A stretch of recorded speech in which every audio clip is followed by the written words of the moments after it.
सुनो, एक गिलास पानी देना। क्या? एक गिलास पानी ले आओ। ना तो मैं आपकी नौकरानी हूँ और ना ही आपका छोटा भाई जो आपका हुक्म सुनते ही दौड़कर आपके लिए गिलास पानी ले आऊं। मेरे बाप के घर में मेरे एक इशारे पर 10 नौकर हाथ बांधे खड़े रहते थे। ये मत भूलिए कि मैं एक अमीर बाप की एक लौती बेटी हूँ। आप तो उम्र में बड़े हैं ना, किससे किस तरह की बात की जाती है इतनी तमीज तो आपको आनी चाहिए। Mind it.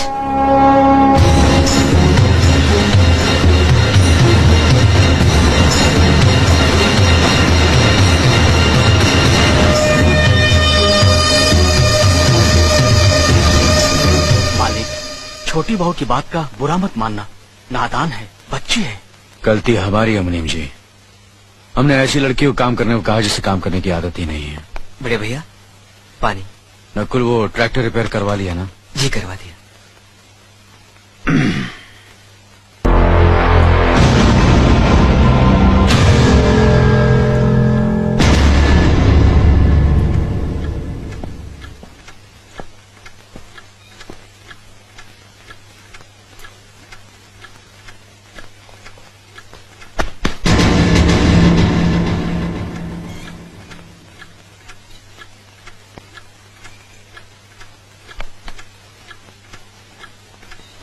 इसे मैं फेंक देता हूँ बड़े भैया, आप चाहिए। मुनीम जी, जो राम प्रसाद की बेटी की शादी के लिए जेवर देने के लिए कहा था, भिजवा दिया? जी हाँ मालिक।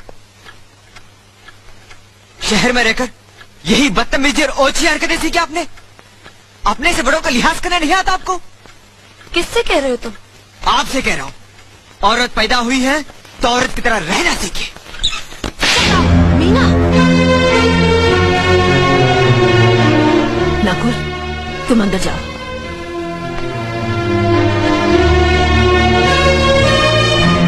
पागल हो गई हो तुम? औरत होकर एक मर्द पर हाथ उठाती हो? इतनी ऊंची घराने की बहू होकर ऐसी नीच हरकत, शर्म नहीं आई तुम्हें? कौन सा ऊंचा घराना? ये जहाँ सिर्फ एक आदमी राजा है और बाकी सब उसके गुलाम। मीना, चिल्लाइए मत। आप मेरी सास नहीं है। जिस तरह आप इस घर की बहू है वैसे मैं भी हूँ। बहू हो तो बहू की मर्यादा में रहो। मर्यादा की रस्सी में तो आप जैसी जाहिल और गवार औरतें बनती हैं। मुझ जैसी पढ़ी लिखी मॉडर्न जमाने की लड़की नहीं। Uneducated idiots. Excuse me. I'm not an illiterate. I'm a graduate from the University of Allahabad. I am aware of the modernization of women, but I have not forgotten my culture, my customs, my traditions and my values. And most of all, I'll never ever forget that I'm an Indian woman. Modern जमाने की औरत भी औरत ही होती है। उसे भी मर्द ही ब्याह कर ले जाता है, मर्द को ब्याह कर वो नहीं ले जाती। जमाने ख्याल और लिबास बदल देते हैं, औरत की शरीर की बनावट नहीं। लोग तुम्हारे ख्याल की लड़कियों को लज्जत का सामान भले ही समझते हो, इज्जत के काबिल कोई नहीं समझता। इज्जत आज भी उन्हीं औरतों की होती है जिनकी आंखों में हया हो, लाज हो, शर्म हो। हम नहीं कहते कि तुम बंदिशों में रहो, लेकिन अपने दायरे की सीमा को मत भूलो। लड़की जब अपने माँ बाप के घर होती है तब उसके कांधों पर अपने ही घर की इज्जत का बोझ होता है, लेकिन जब वो बहू बनकर ससुराल जाती है तब उसके कांधों पर एक नहीं 2 परिवारों की इज्जत का बोझ होता है। आज जिस तरह तुमने नकुल को तमाचा मारा, अगर उसी तरह उसका भी हाथ उठ जाता तो तुम्हारी क्या इज्जत रह जाती? कभी सोचा तुमने? क्या बात है मीना?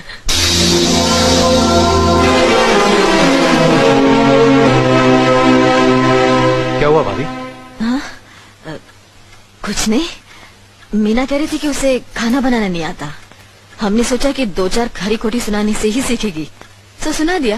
बस रोने लगी। क्यों अर्जुन, हमें तुम्हारी बीवी को डांटने का भी हक नहीं? क्यों नहीं, आप हमारी भाभी माँ हैं। आप मार सकती हैं, डांट सकती हैं, कुछ भी कर सकती हैं।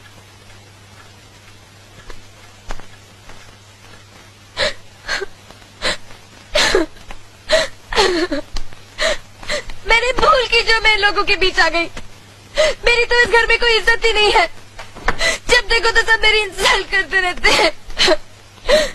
मैं कब से रो रही हूँ, तुम पूछ भी नहीं रहे हो कि मैं क्यों रो रही हूँ। बेकार हो रही है तो कौन पूछेगा? अच्छा, तो मैं तुम्हारे लिए और इस घर के लिए बेकार हो गई हूँ। अरे बेकार तो तुम हो गए अपने परिवार के बीच में रहकर। मैं कब से बोले जा रही हूँ और तुम हो के सुन ही नहीं रहे हो। इंसान की चीख सुनकर लोग शुभ अशुभ का विचार करते हैं, लेकिन जब मेंढकी को जुकाम होता है उसकी चीख की कोई परवाह नहीं करता। ये मत भूलो कि जब मेंढकी चिल्लाती है तो आंधी और तूफान आते हैं। आंधी और तूफान आएंगे तो उसका नतीजा तुम्हें ही भुगतना पड़ेगा। तो फिर ठीक है, अब मैं तुम्हारे साथ तब भी रहूंगी जब तुम मेरे साथ मेरे डैडी के घर रहोगे।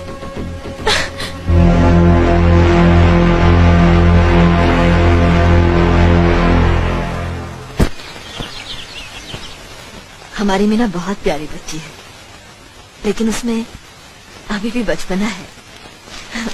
हमारे तौर तरीकों को नहीं जानती है ना, लेकिन आहिस्ता आहिस्ता हम उसे सब सिखा देंगे।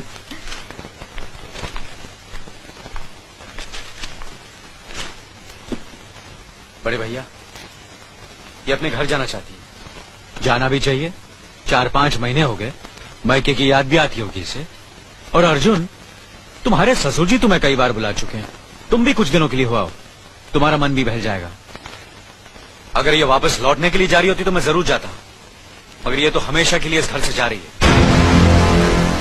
कैसी बातें कर रहे हो? अगर तुम दोनों के ख्यालात एक दूसरे से नहीं मिलते तो इस मामले को घर की 4 दीवारी में बैठकर आपस में सुलझा लेना चाहिए। बहू शहर की पढ़ी लिखी लड़की है, उसे गांव की रीति रिवाज के बारे में क्या मालूम? ये तो तुम्हारा फर्ज बनता अर्जुन कि तुम उसे हमारे तौर तरीके सिखाओ।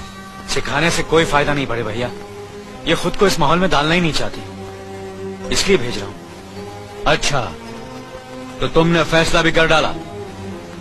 बड़े भैया, बात यह है कि मैंने मीना को। तुम बहुत समझदार भी हो गए हो ना, तो फिर तुम्हें इतना तो समझ लेना चाहिए, अगर बहू अपने आप को बदल नहीं पा रही है तो तुम बहू के मुताबिक बदल जाओ। आखिर वो तुम्हारी पत्नी है, उसका साथ देना तुम्हारा धर्म है। तुम्हारे भरोसे ही तो उसने अपनी सारी जिंदगी सौंप दी तुम्हें। अर्जुन, मेरे दर पर तुम तड़प उठोगे, तुम्हें तकलीफ होगी तो मैं रो दूंगा, क्योंकि हम दोनों एक ही माँ की संतान है, खून का रिश्ता है हमारा। मगर पत्नी का नाता उससे कहीं ज्यादा गहरा होता है, क्योंकि वो पराये घर से आकर अपनों से कहीं ज्यादा अपनी हो जाती है, परछाई बन जाती है हमारी। पति शरीर है तो पत्नी उसकी आत्मा है। पत्नी ही पति के जीवन को सही अर्थ देती है, उसे कामयाब बनाती है। पत्नी के बगैर पति बेजान और बेमाने हो जाते हैं। अगर आज तुम अपनी पत्नी को हमेशा के लिए उसके मायके छोड़ाओगे तो ये गांव, ये समाज क्या कहेगा हमारे बारे में? जरा सोचो अर्जुन, न्याय के सिंहासन पर बैठकर जो लोगों के अच्छे बुरे का फैसला करता है, अगर उसी के घर में नाइंसाफी होगी तो लोग हंसेंगे हम पर, किसी को मुंह दिखाने के काबिल नहीं रहेंगे हम। बड़े भैया, मुझसे भूल हो गई, मुझे माफ कर दीजिए। मुनीम जी। जी मालिक। जायदाद के दस्तावेज लाइए। जी अभी लाया। बहू, पति ही पत्नी की असली शक्ति होती है। हमारे पुरखों ने कुल धर्म पत्नी के बारे में कहा है, जो पति के काम में उसकी मददगार हो, उसे अच्छी सलाह दे, जो दासी की तरह उसकी सेवा करे, माँ की तरह उसे खिलाए पिलाए, लक्ष्मी का रूप और धरती की तरह उसमें सहन शक्ति हो, वही आदर्श पत्नी होती है। औरत की सोच मर्द का मुकद्दर बनाती है। वो जब बनाने पर आती है तो कुटिया को महल कर देती है, और जब बिगाड़ने पर उतरती है तो महल को मिट्टी का ढेर बना देती है। मालिक, ये जायदाद के दस्तावेज हैं। हमारी जमीन जायदाद कहां कहां है और कितनी है, उसका हिसाब किताब ना बाबूजी को मालूम था, ना हम तीनों भाइयों को मालूम है। बहू, तुम पढ़ी लिखी हो, आज से इसका हिसाब किताब तुम देखोगी। लक्ष्मी जी। अपनी चाबियों का गुच्छा और ये कागजात बहू को दे दो।